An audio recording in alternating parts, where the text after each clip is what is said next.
बाहेरच त्याला माती असते, आतमध्ये हे बरे असतात. त्याच्या बाहेरच्या मातीचा काही फरक पडत नाही. आपलं मांस तसंच राहतं. फक्त ही माती सुरीला लागू नये काढताना म्हणून जरा वरून धुवावे लागते. म्हणून हे जरा धुते. 4-5 वेळा धुवावेच लागतं. चांगल्या पाण्याने धुतले ना, आता धुवून झाले. 2-3 वेळा धुतलेले.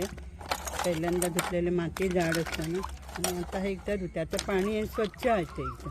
हे पाणी एकदम स्वच्छ येतात. आता ते धुवायला गरज.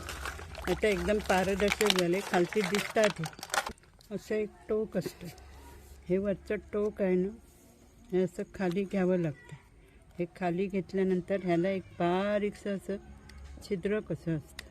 ह्या छिद्रात ही सुरी अशी घालायची. सुरी घातल्यानंतर जरा ती पेचायचं. तर पेचल्यानंतर अशी सुरी आरपार घालून हे काढायचं आणि मग असं अलगद उघडायचं.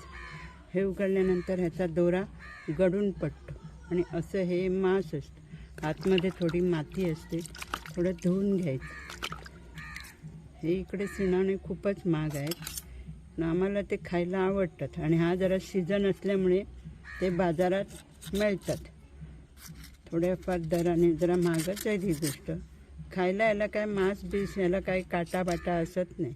हे आतलं असं मांस काढून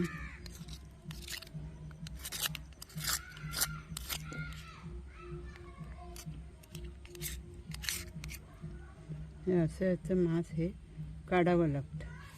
असं मांस काढल्यानंतर ह्याच्यात आत एक दोरा असतो. तो दोरा पण असं हे पेचावं लागतं आणि हा दोरा अलगद, हा सफेद दोरा असा, हा सफेद दोरा असा काढावा लागतो. हा सफेद दोरा असा काढावा लागतो.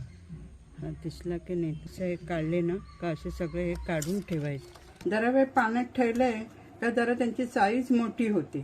ही अशी जरा मोठी होते. पूर्ण धुवून जरा 5 मिनटं पाण्यात ठेवायचं. एखादी माती असली तर त्याची निघून येते.